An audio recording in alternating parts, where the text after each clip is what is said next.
Itu sebenarnya gampang.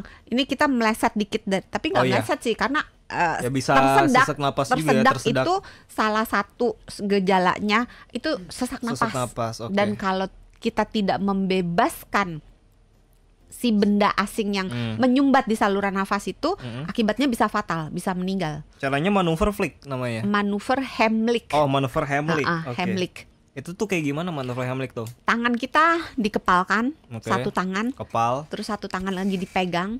Nah, terus kita bentuknya itu kita sebagai penolong apa nolong diri sendiri nih?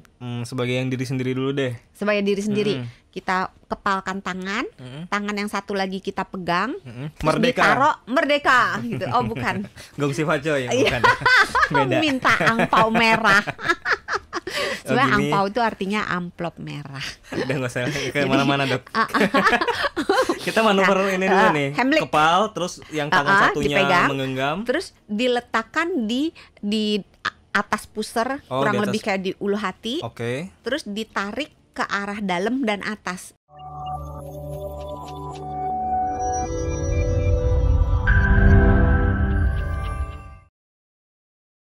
Tadi Dokter Santi di segmen sebelumnya sempat bilang kalau sesak napas itu ada yang normal sama nggak normal. Loh, berarti ada gimana sih, masih nggak ngerti nih antara sesak napas normal sama nggak normal. Berarti sesak napas ada yang sehat. Sebenarnya bukan sesak, wajar. Bukan sehat sih, maksudnya bisa ditolerir. Bisa gitu. ditolerir, artinya wajar. Iya, kayak misalnya tadi abis aktivitas fisik atau abis olahraga gitu, kan kadang kita kayak kehabisan napas kan. Tapi yang kan bisa dikategoriin sesak napas tuh kayak gimana sih dok? Nah, kalau misalnya sesak nafas itu bukan yang biasanya terjadi, jadi kalau misalnya kita habis lari atau habis naik turun tangga yang agak tinggi gitu, wajarlah kalau kita merasa agak terengah-engah, agak sesak napasnya. Tapi dengan segera itu kan hilang, dengan istirahat gitu, itu hilang. Karena gitu. Memang itu yang terjadi gitu ya, cara kerjanya. Karena itu salah satu kompensasi tubuh untuk memenuhi kebutuhan oksigen. Karena ketika kita lagi lari atau melakukan aktivitas fisik yang lebih berat dari biasanya, maka kebutuhan oksigen kan akan naik. Nah, untuk memenuhi kebutuhan oksigen yang naik tersebut, badan kita disuruh lembur. Kerja lembur, kerja ekstra. Caranya udah lembur nggak digaji tambahan lagi. Aduh. Jadi ngeliatin tanggal. Tapi ini baru tanggal 30 loh. Iya, kan baru tanggal muda. Sebentar. Iya, tanggal tua sih. Tanggal tua buat sebagian besar. Oh, yang gajinya tanggal 1. Iya, buat yang gajiannya tanggal 1. Tapi khusus kita kan gajiannya di tanggal 20-an. Yang gajiannya tanggal 1 gitu pasti sesak napas ya, ngeliatin dompetnya. Gak apa-apa sahabat Sonora, gak apa-apa. Besok sudah cerah ceria. Nggak ada tanggal 31 kan ya sekarang? Nggak ada. Iya, besok sudah cerah ceria, yeay. Tapi kalau rekening dikit bisa sesak napas nggak? Bisa. Bisa ya? Ditinggal pacar juga. Bisa ya, panik kan? Ya, cemas ya. Atau mau disamperin pacar juga sesek. Aduh, gitu kan. Enggak. Balik lagi. Jadi kalau sesak napasnya itu sesuatu yang tidak biasanya dialami, tidak menghilang juga setelah mungkin 30 menit beristirahat gitu ya. Atau sesak napasnya itu disertai dengan keluhan-keluhan yang lainnya, misalnya kok ada demam, kok kakinya bengkak, kok perutnya kok kembung, atau emang saya buncit dok, emang nggak usah ditanya, emang kembung terus ya. Maaf ya sahabat Sonora, kita nggak main fisik loh ini. Iya nih nanti yang gemuk tersinggung gitu. Iya, kita nggak main fisik loh. Atau sesaknya ini terjadi tiba-tiba gitu ya, terus disertai dengan bibirnya yang membiru, tangannya, kukunya membiru, kulitnya kok biru atau mungkin agak pucat, agak lembab gitu ya, atau disertai dadanya kok sakit gitu, atau rasa kayak ditekan gitu, terus deg-degan gitu ya, terus bisa disertai dengan berat badan yang bertambah atau berat badan yang makin turun gitu, atau rasa kayak aduh susah banget sampai mengganggu aktivitas sehari-hari gitu ya, atau disertai dengan bunyi-bunyian yang aneh ketika bernafas, itu sebaiknya ke dokter. Oke. Tapi kalau misalnya habis lagi makan tiba-tiba sesek napas, nah itu keselak. Beda dong. Tapi keselak bisa fatal loh. Oh iya benar ya. Iya, jadi sahabat Sonora, baiknya nih belajar bagaimana manuver Heimlich. Manuver Heimlich.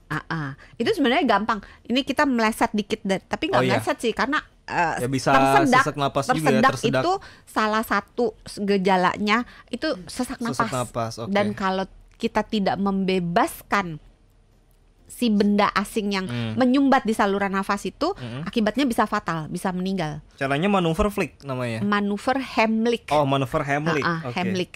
Itu tuh kayak gimana manuver Heimlich tuh? Tangan kita dikepalkan, satu tangan, kepal, terus satu tangan lagi dipegang. Nah, terus kita bentuknya itu kita sebagai penolong apa nolong diri sendiri nih? Sebagai yang diri sendiri dulu deh. Sebagai diri sendiri. Kita kepalkan tangan, tangan yang satu lagi kita pegang, terus ditaruh merdeka gitu. Oh bukan. Gongsi Faco ya, bukan. Beda. Minta angpau merah. Sebenarnya angpau itu artinya amplop merah. Udah nggak usah ke mana-mana dok. Kita manuver ini dulu nih. Heimlich. Kepal, terus yang tangan satunya dipegang, menggenggam. Terus diletakkan di atas pusar, kurang lebih kayak di ulu hati. Oke. Terus ditarik ke arah dalam dan atas. Jadi Dalam kayak kita mau ngegendong diri kita sendiri. Oke. Gitu. Tarik sehingga memicu respon untuk muntah. Jadi kayak didesak, ya. Kayak didesak ke atas, ditarik ke dalam, ke atas gitu. Jadi kayak dicongkel ke atas gitu. Oke. Nah, itu kalau nolong diri sendiri. Kalau nolong gitu. orang lain? Kalau nolong orang lain kita dari belakang, orangnya disuruh berdiri, kita dari belakang, kita berdiri yang benar, kaki kita salah satu ditaruh di sela-sela kaki orang yang tersedak supaya kuda-kudanya kuat. Kemudian kita kayak peluk dia dari belakang. Tangannya sama, satu dikepalkan, satu lagi pegang tangan yang dikepal. Terus kita kayak mau ngegendong orang yang kesedak itu, jadi ditarik, duk gitu, dicongkel, jadi tangan kepalan kita itu ditarik ke arah dalam dan atas terus baru keluar. Kebayang nggak? Jadi kayak kita mau nyongkel supaya kita memberi tekanan supaya benda di dalam saluran pernafasannya itu terpelanting keluar, bisa keluar gitu. Dan nggak usah takut melakukan kesalahan, lihat aja videonya banyak di YouTube, ya. Atau di mungkin artikel-artikel kesehatan gitu ya, cari aja manuver Heimlich untuk orang tersedak. Diingat-ingat kalau misalnya lihat orang tersedak tidak ada orang lain lagi yang bisa menolong selain sahabat Sonora, jangan ragu-ragu karena salah.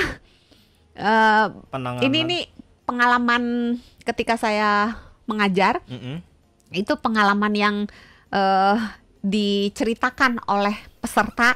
Dia melakukannya salah, tapi keluar juga barang yang tersumbat itu. Jadi dia nolong temennya gitu. Akhirnya temennya selamat gitu. Jadi jangan ragu-ragu sahabat Sonora. Belajar, lihat, terus kalau diingat-ingat, kalau misalnya ini jangan ragu-ragu. Kalaupun salah pun ada resiko dengan tindakan yang kita lakukan itu, masih ada resiko dia hidup gitu loh. Masih ada kesempatan, masih ada kemungkinan dia keluar si bendanya. Tapi kalau kita cuma duduk doang ngeliatin, aduh nanti takut salah, aduh kalau salah gimana? Ya keburu makin sesak. Iya. Keburu makin parah. Karena nanti itu waktunya mepet banget sampai bisa meninggal, itu bisa fatal gitu. Jadi penting ya, salah satu dan itu yang gejala dari itu sesak napas yang termasuk nggak normal berarti ya, karena kan tiba-tiba datangnya. Dan biasanya orangnya tuh megangin lehernya, terus kayak kadang agak batuk, kadang dia bisa bersuara, kadang enggak. Kalau dia masih bisa bersuara, biasanya sumbatannya tidak seluruhnya, tapi kalau dia menyumbat seluruh jalan napas itu biasanya udah nggak ada suara.